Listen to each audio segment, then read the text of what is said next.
नमस्कार, आप देख रहे हैं ग्रेटर जम्मू और मैं हूं आपके साथ नीतू सिंह। जम्मू कश्मीर यूटी में पहली बार बने सीएम उमर अब्दुल्ला आज जम्मू के पार्टी ऑफिस में आए, जहां पर उन्होंने लोगों से बातचीत की, अपने कार्यकर्ताओं के साथ बातचीत की और खासा उत्साह जो है लोगों के बीच में देखने को नजर आया। और यहां पर इलेक्टेड एमएलएज भी जो हैं वो मौजूद थे। आइए बातचीत करते हैं, जानते हैं कि किस तरह से वो देखते हैं ये सब।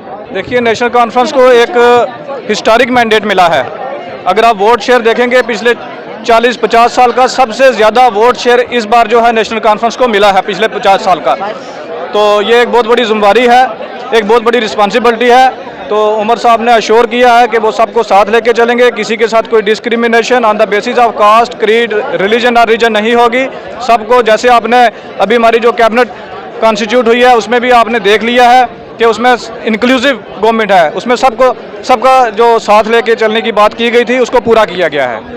जिस तरह से बात की जाती है लोगों की और मैनिफेस्टो की, मैनिफेस्टो पे वादे तो बड़े किए जाते हैं कि, लेकिन सरकार जब बनती है, जब सरकार का गठन होता है, कहीं ना कहीं वो मैनिफेस्टो जो है वो पूरे किए जाते हैं। देखिए, आपने देखा होगा कि उमर साहब ने 2 दिन पहले एडमिनिस्ट्रेटिव सेक्रेटरीज की मीटिंग ली थी, उसका रिव्यू किया है और जो हमारा एजेंडा है, जो हमारा मंशूर है, उसके ऊपर प्रोसेस शुरू कर दिया है कि जो हमने वादे किए हैं, जो हमारा मंशूर है, उसको फुलफिल करेंगे। Thank you.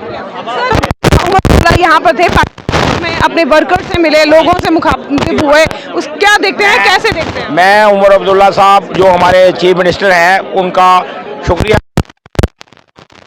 लोगों की तरफ से। और दूसरे नंबर पर मैं ये कहता हूँ कि जो सबसे जम्मू और कश्मीर की एक मुश्किलात अभी पीछे रेज की हुई थी, नोटिफिकेशन नंबर 86 और 87 कश्मीर और जम्मू के लिए, प्रॉपर्टी टैक्स डोमेस्टिक और commercial. Domestic 3% of the value, 5% commercial, जिससे लोग मकान छोड़ने में हो जाएंगे। इस बारे में मैंने वो नोटिफिकेशन लेके गवर्नमेंट को नोटिस भी दिया as a advocate Supreme court.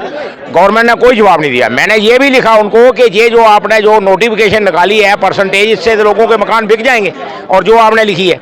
फिर मैंने प्रिंसिपल सेक्रेटरी और चीफ सेक्रेटरी साहब से बात की, उनको बोला कि ये जो है गवर्नर साहब जो स्टेटमेंट दे रहे हैं कि 1000 से ऊपर नहीं लगेगा, आपके साहब तो लाखों में, तो ये कौन सा है? वो कहते हैं जो नोटिफिकेशन में है वही है। मैं उमर अब्दुल्ला साहब से कहूँगा कि ये जो 86 और 87 नोटिफिकेशन जो पेंडिंग है कैप्टन अभियान, इसका खास ध्यान रखें।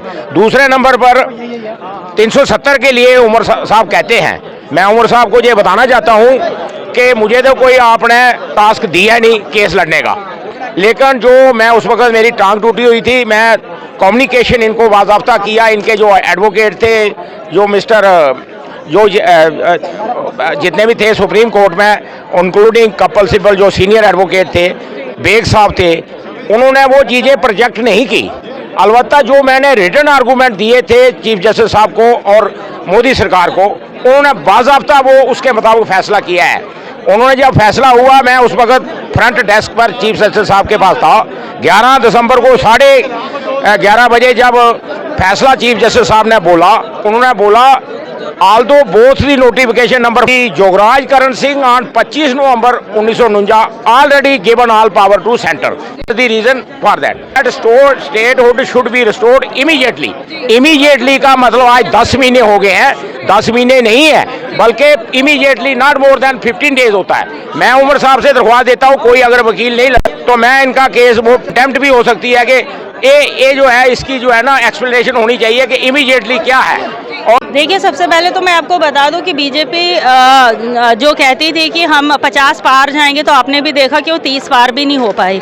और लोगों के साथ झूठे वादे करना, जो कि हम 10 सालों से सुनते आए। मैं as a DDC chairperson Kishtwar district में कार्यरत हूँ अभी भी, और मैंने देखा कि वहाँ लोगों के साथ कितना भेदभाव जो है वहाँ किया गया। अभी भी आप देखेंगे हमारे वहाँ पे इतने बड़े बड़े पावर प्रोजेक्ट्स होने के बाद भी हमारे जो वहाँ के यूथ्स हैं उनको ऑब्जर्व नहीं किया जा रहा है। हमने इसके लिए प्रोटेस्ट भी किए, पुलिस के डंडे भी खाए, बट एलजी एडमिनिस्ट्रेशन जो है टस से मस नहीं थी। बीजेपी ने कभी ये नहीं कहा कि हम लोग भी सड़कों पे निकल के अपने बच्चों के लिए, अपने युवाओं के रोजगार के लिए बात करें। तो मुझे लगता है वाहिद नेशनल कॉन्फ्रेंस एक ऐसी जमात है जो ये सारे जो हमारे इश्यूज़ हैं किश्तवाड़ डिस्ट्रिक्ट के, उनको लेके हम उनको तो वैसे हमने बताया भी हुआ, फिर से बात करेंगे। और मैं चाहूँगी कि उमर साहब खुद इन प्रोजेक्ट्स में जो पर्सनली देखें और वहाँ के जो लोकल यूथ हैं उनको ऑब्जर्व करें। 10 साल के बाद जम्मू कश्मीर को उसका सीएम मिल चुका है और जिस समय जो मैनिफेस्टो पे बातचीत की जा रही है और उमर अब्दुल्ला बार बार उस बात पर को लेकर आश्वासन भी दे रहे हैं कि जो बातें मैंने कही हैं उन बातों को मैं पूरा करके दिखाऊंगा। बात हो अगर स्टेटहुड की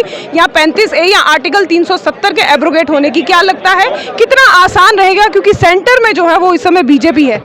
देखिए, सबसे पहले तो हम लोगों का शुक्रिया अदा करेंगे कि बहुत बड़ा बहुमत हमारे पास इस टाइम पे है और स्टेटहुड भी हमें बहुत जल्द वापस मिल जाएगा। जहाँ पे 370 टूटने पे लोगों ने खुशियाँ मनाई और हमारा जो इलेक्शन, क्योंकि मैं पार्डर नागसैनी से कंटेस्ट कर रही थी, वहाँ पे जो इलेक्शन हुआ वहाँ पे कोई डेवलपमेंट इश्यूज़ पे बात नहीं की अपोजिशन की तरफ से भारतीय जनता पार्टी। सिर्फ और सिर्फ अलगाववाद, आतंकवाद, 370 यही एक इशू उनके पास रहा स्टेजेस पे कि हम लोगों ने आतंकवाद को ख़त्म किया। मैं हमेशा अपनी स्पीचेस में यही कहती हूँ कि आतंकवाद 2008 के बाद हमारे डिस्ट्रिक्ट में नहीं था।